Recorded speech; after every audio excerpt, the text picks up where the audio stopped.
Bonjour les gens, j'espère que vous allez bien. Bienvenue dans cette nouvelle vidéo consacrée au logiciel Alter Eden, la version 2022. Donc dans la précédente vidéo, on avait vu le mode simulator. Donc on avait vu en gros les paramètres d'une simulation. Donc jusqu'à maintenant, on avait seulement dit au solver de fixer lui-même le pas de temps. Donc par rapport, donc j'avais lancé le calcul, il y avait une erreur. Donc pas, je reviens seulement en mode créateur pour rectifier les dimensions de.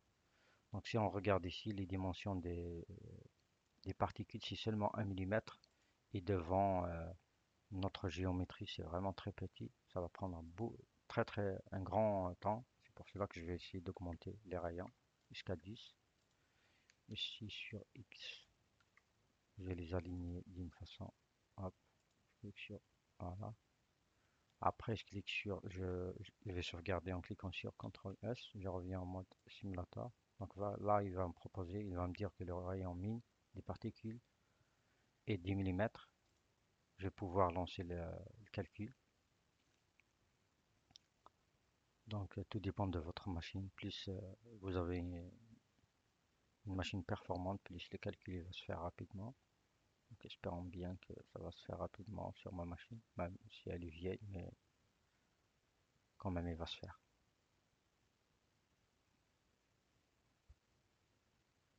Donc le grand problème de EDEM 2022. Donc, quand on lance un calcul, il n'est plus possible de revenir au créateur, au mode créateur, pour apporter des modifications.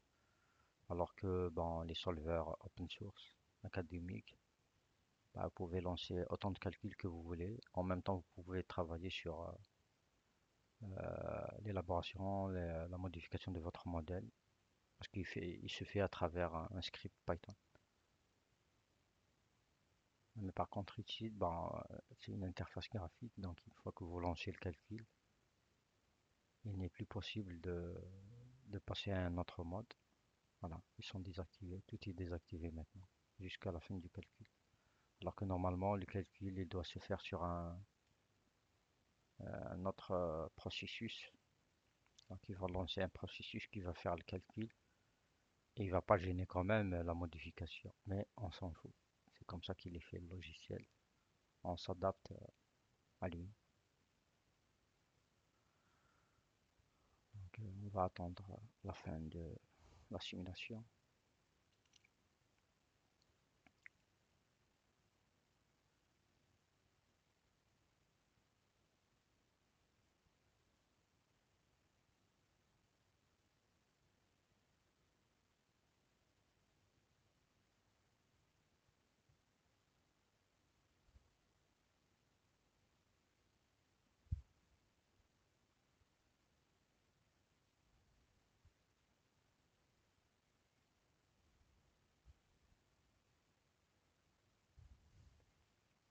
Voilà, le calcul est fini. Visuellement, donc on est en train de visualiser la dernière trame de la simulation. Donc, pour pouvoir regarder visuellement le résultat, donc il faut passer au troisième mode qu'on va voir.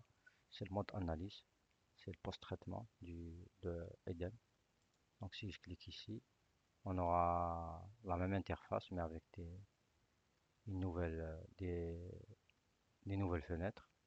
Donc, celle-là, c'est toujours l'arbre de l'analyse. C'est comme l'arbre de création et l'arbre de simulation dans les deux modes que nous avions vus. Donc il y a aussi la timeline. Donc c'est là où vous pouvez revenir, faire jouer de la simulation, l'animation et tout ça visuellement.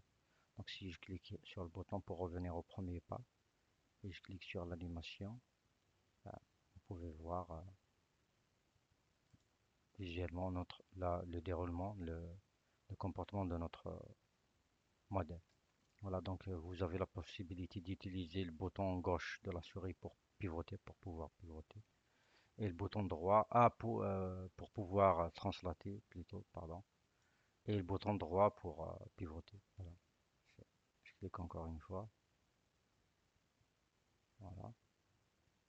Je vais zoomer avec la roulette de de la souris, à l'aide de la roulette de la souris, je pivote pour voir. Voilà. Donc visuellement c'est ça. Revenons maintenant à l'arbre de l'analyse.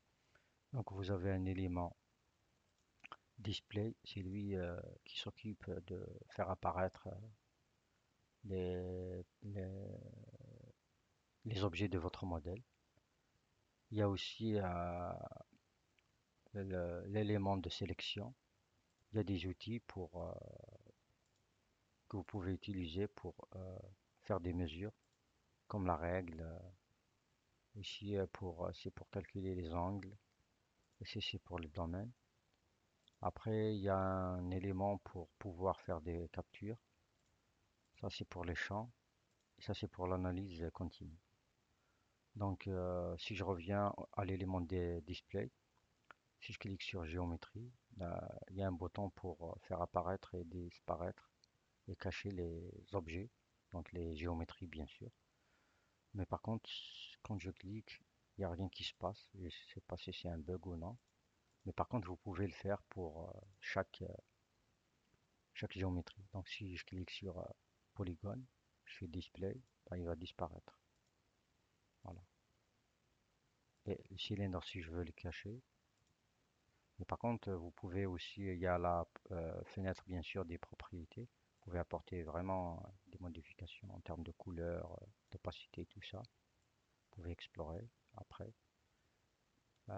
Type de représentation graphique, vous pouvez faire mesh, vous pouvez toujours faire filet, mais par contre l'opacité, je vais dire 0,5.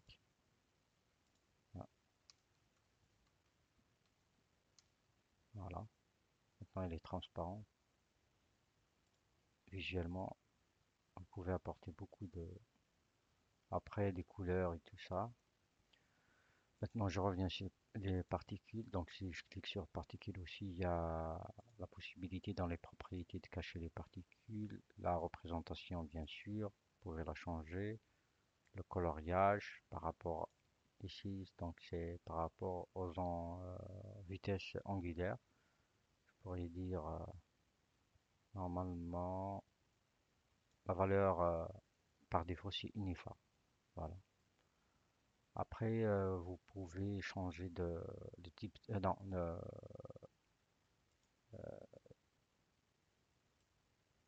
l'élément que vous voulez, donc par rapport à l'unité que vous voulez. Ah, si je dis en volume, elles ont les mêmes volumes. Donc, si je dis la vitesse, donc c'est les mêmes. Bon, celles de fond, ouais, ce ne sont pas les mêmes vitesses. Mais par contre, au début, ce sont les mêmes vitesses. Si je joue encore une fois, au moment où ça descend, c'est les mêmes vitesses.